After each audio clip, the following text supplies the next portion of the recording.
Slab हुआ करते थे उनको अब रिड्यूस करके मेनली दो स्लैब्स में कन्वर्ट कर दिया है। तो आज की वीडियो में हम उन्हीं के बारे में जानेंगे और देखेंगे कि इसमें क्या क्या रेट जो है उसको घटाए गए हैं, किसको एग्जम्प्ट कर दिया गया है। तो नमस्कार, मेरा नाम अर्पित सोनी है और ऋषि कंपटीशन क्लासेस में आपका स्वागत है। तो चलिए देखते हैं कि कैसे कैसे जो हमारे जीएसटी के रेट है उनमें बदलाव किए गए हैं। तो सबसे पहले देखें तो जो जीएसटी है वो 2017 में लागू किया गया था। 1 जुलाई 2017 से जीएसटी को लागू कर दिया गया था। ये एक टाइप का इनडायरेक्ट टैक्स था। जैसे इससे पहले हमारे देश में कई सारे टैक्स हुआ करते थे तो उससे बहुत ज़्यादा कॉम्प्लेक्सिटी आ जाती थी कि हमें टैक्स कैसे लगाना है, कैसे उसका रिवेन्यू होगा। तो इन सभी को एक साथ कंबाइन करने के लिए आया जीएसटी टैक्स, जिसको हम कहते हैं गुड्स एंड सर्विस टैक्स। और इसके लिए एक स्लोगन दिया गया, one nation one tax and one market का। और इसके अंदर अलग अलग टैक्स के स्लैब लागू किया गया, जैसे कि 5%, 0%, 12%, 18%, 28%। साथ ही साथ कुछ लग्जरी प्रोडक्ट के ऊपर सेस भी लगता था। तो इस तरह से इसका जो स्ट्रक्चर था वो बना।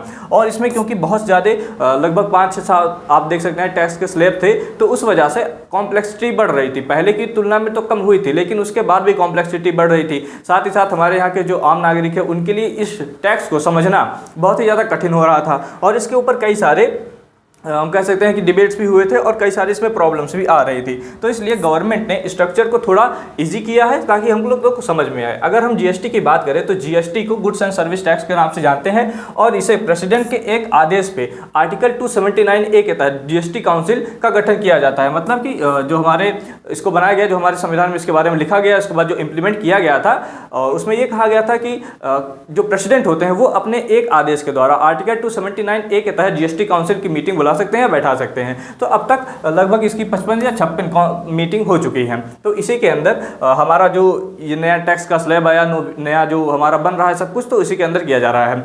इसके अंदर जो चेयरमैन होते हैं वो हमारे देश के फाइनेंस मिनिस्टर होते हैं। मतलब जो यूनियन फाइनेंस मिनिस्टर होते हैं वो इसके चेयरमैन होते हैं और इसके जो मेंबर्स होते हैं वो स्टेट के फाइनेंस मिनिस्टर्स होते हैं। तो जो भी फाइनेंस मिनिस्टर होते हैं इसके अंदर अपना जो आधिपत्य रखते हैं। साथ ही साथ अगर हम बात करें तो अर्लियर इसमें 4 रेट हुआ करते थे, अब इसको रिड्यूस करके अब 2 रेट्स में, यानी कि 2 स्लैब में, 2 टैक्स के स्लैब में कन्वर्ट कर दिया गया है। अब एक एक करके उनके बारे में पढ़ेंगे। तो ये फैसला लिया गया है, जो ये डिसीजन लिया गया है वो जीएसटी काउंसिल की 56th मीटिंग में लिया गया है। ये थोड़ा इंपॉर्टेंट है, इसको नोट करने के बाद है। मेजर रिफॉर्म्स इसमें क्या किया जा रहा है कि इंडिया मूव करेगा 2 जीएसटी रेट की तरफ, क्योंकि मैक्सिमम जो देश होते हैं उसमें इसी टाइप के जो जीएसटी लगाए जाते हैं या फिर जो भी उनके यहाँ के टैक्स होते हैं वो इसी तरह से 2 या 3 टाइप के टैक्स के स्लैब होते हैं। तो उसी फॉर्म में इंडिया ने भी अपने जो जीएसटी स्लैब्स हों उनको कन्वर्ट किया है।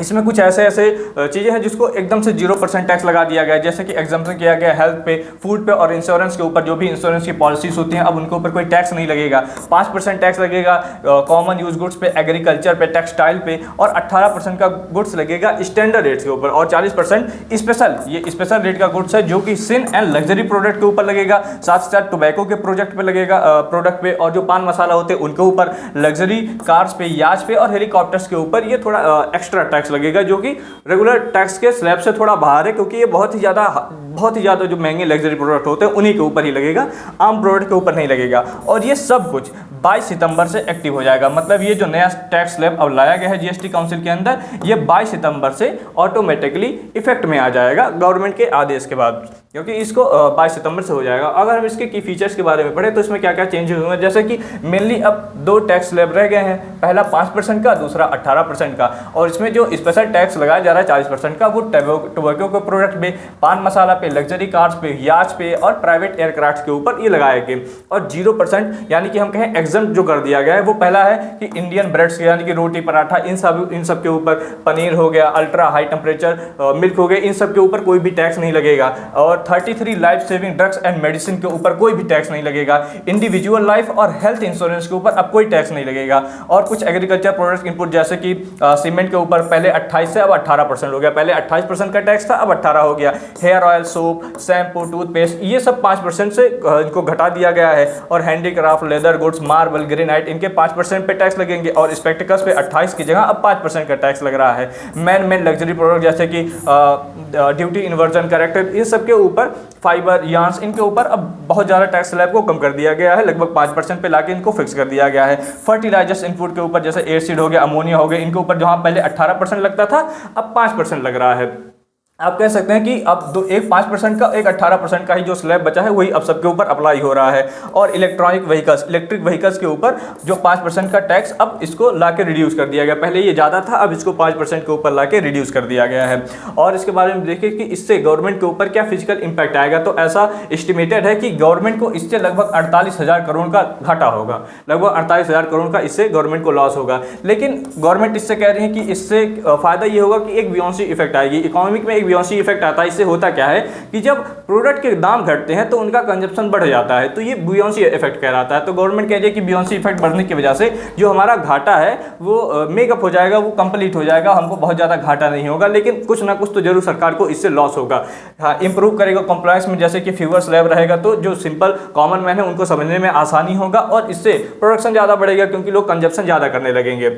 अब ये मैटर क्यों करता है? तो सबसे पहले सिंप्लीफिकेशन, क्योंकि ये 2 रेट स्ट्रक्चर की तरह ग्लोबली, जैसे पूरे ग्लोबली प्रेफर किया जाता है पूरे दुनिया में कि 2 या 3 रेट पे हमारा जो भी टैक्स लग रहा है उसी हिसाब से लगे, तो उस तरह से ये उस पर परफेक्ट बैठेगा। साथ ही साथ सपोर्ट एंड कॉमन मैन, जो भी कॉमन मैन होते हैं उनके लिए सपोर्ट होगा, क्योंकि कॉमन मैन रोज हमारे डेली लाइफ में सोप, शैम्पू, टूथपेस्ट इन सबका यूज रहता है। इससे जो क्योंकि अब इनके ऊपर जो टैक्स थे उनको कम कर दिया गया है, तो इससे काफ़ी ज़्यादा फायदा होगा। मेडिसिन के ऊपर, क्योंकि हमारे देश में कई सारा जो हमारे देश की आबादी है उसमें कई सारी आबादी या फिर बहुत ज़्यादा आबादी मेडिसिन के ऊपर, जेनरिक मेडिसिन के ऊपर या दवाई के ऊपर डिपेंड रहती है। अब क्योंकि इनके ऊपर टैक्स नहीं लग रहा है तो इससे हम कह सकते हैं कि हमारा जो हेल्थ सेक्टर है उसमें ज़्यादा सुधार आएगा। जो लाइफ एक्सपेक्टेंसी है वो भी कहीं ना कहीं इंक्रीज होगी। इंश्योरेंस के ऊपर कोई टैक्स नहीं लग रहा है तो ज़्यादा से ज़्यादा लोग लाइफ इंश्योरेंस खरीदेंगे, जिससे उनका फ्यूचर या फिर उनकी मृत्यु के बाद उनका फ्यूचर सिक्योर हो पाएगा, क्योंकि ये सब टैक्स फ्री हो चुके हैं। फार्मर्स को बेनिफिट होगा क्योंकि अब चीपर फर्टिलाइजर्स मिलेंगे। जो फर्टिलाइजर्स पहले ज़्यादा मिलते थे, मतलब फर्टिलाइजर के ऊपर सरकार उनको सब्सिडी तो देती है लेकिन अब वो और ज़्यादा सस्ते हो जाएंगे। और बात करें, ये बूस्ट करेगा इंडस्ट्री को, जैसे textile industry, handicraft industry, leather industry और कंस्ट्रक्शन, सीमेंट, ये सब चीपर हो गए हैं। तो अब कंस्ट्रक्शन, जो हमारे देश में कंस्ट्रक्शन जो होता है वो भी अब ज़्यादा होने लगेगा, क्योंकि उसमें अब कम लागत आएगी। क्योंकि कंस्ट्रक्शन के काम में सीमेंट एक बहुत ही ज़्यादा मेजर रोल प्ले करता है, क्योंकि अब सीमेंट के दाम घट चुके हैं तो इससे हमें फ़ायदा होगा। हैंडीक्राफ्ट, जो हमारे यहाँ का जो MSME है उसमें हैंडीक्राफ्ट है, लेदर है, टेक्सटाइल प्रोडक्ट है, ये सब में बहुत ज़्यादा हमें फ़ायदा होने वाला है। और सिन और लग्जरी जो टैक्स है उनके ऊपर टैक्स को बढ़ा दिया गया है, तो इससे लोग कम इसका यूज़ करेंगे। जैसे कि टोबैको के प्रोडक्ट होते हैं, पान मसाला का प्रोडक्ट होते हैं, अब वो सब ज़्यादा महंगे हो जाएंगे, तो इससे लोग कम इस्तेमाल करेंगे। तो कहीं ना कहीं ये हमारे लिए, कहीं ना हमारे देश के हेल्थ सिस्टम के लिए बहुत ही ज़्यादा अच्छा होगा। अगर हम चैलेंजेस की बात करें तो ऐसा कहा जा रहा है क्योंकि 48,000 करोड़ का जब घाटा हो रहा है तो कहीं ना कहीं सरकार को इससे लॉस होगा। इससे ये भी होगा क्योंकि जब GST लाया गया था तो GST में ऐसा कहा गया था कि स्टेट्स जो होते हैं, स्टेट के रेवेन्यू को कम हो जाएगा, स्टेट का जो रेवेन्यू हो वो कम हो जाएगा। तो यूनियन गवर्नमेंट ने कहा कि जो भी आपका लॉस होगा अब यूनियन गवर्नमेंट आपको उसकी भरपाई करेगी। लेकिन अब क्योंकि सरकार को खुद 48,000 करोड़ का लॉस हो रहा है तो कहीं ना कहीं जो स्टेट गवर्नमेंट को प्रोवाइड किया जाता था पैसा ऐसे सब्सिडी के माध्यम से, कि उनका जो भी लॉस हो रहा है जो पैसा उनको प्रोवाइड किया जाता है उसके एवज में, तो अब वो कम हो जाएगा। तो कहीं ना कहीं स्टेट के ऊपर भी इससे इफेक्ट पड़ेगा। तो इससे सरकार का बहुत ज़्यादा क्रिटिसिज्म किया जा रहा है। स्टेट फाइनेंस के ऊपर जो कि कंपनसेशन सेस दिया जाता था अब वो हटा दिया जा सकता है। अभी ऐसा कुछ क्लियरली नहीं है लेकिन ऐसा अनुमान है कि हटा दिया जा सकता है। इम्प्लीमेंटेशन इशू, क्योंकि अब बिजनेसेस जो भी बिजनेस अभी तक वर्क कर रहे थे पुराने GST रेट्स के अकॉर्डिंग या फिर उनके टैक्स स्लैब के अकॉर्डिंग, अब उनको अपने आप को इम्प्रूव करना पड़ेगा या फिर अपने आप को न्यू GST स्लैब के अंदर अपने आप को फिर से फिट करना पड़ेगा, जो कि 22 सितंबर से लागू हो रहा है। Tax based narrowness, too many, अब 0% एग्जम्पशन है तो मेनी, क्योंकि 0% का एग्जम्पशन हो गया है कई सारे प्रोडक्ट के ऊपर, तो इसको जो प्रोडक्ट करने वाले थे, जिसको जो प्रोडक्शन करते थे, उन लोगों को कहीं ना कहीं घाटा होगा, उन बिजनेसेस को कहीं ना कहीं घाटा होगा। इससे एक हम कह सकते हैं कि इसका आप समझ लीजिए कि ऑपोजिट इफेक्ट हो रहा है। तो 0% टैक्स लग रहा है तो आम आदमी को इसका फायदा हो रहा है, लेकिन बिजनेसमैन को इसको बहुत ज़्यादा घाटा होगा। और हम कहें लग्जरी प्रोडक्ट के ऊपर बहुत ज़्यादा हायर रेट लगा दी है, तो हमारे देश में लोग अब लग्जरी प्रोडक्ट को कम खरीदेंगे, बहुत ज़्यादा लग्जरी प्रोडक्ट खरीदे नहीं जाएंगे।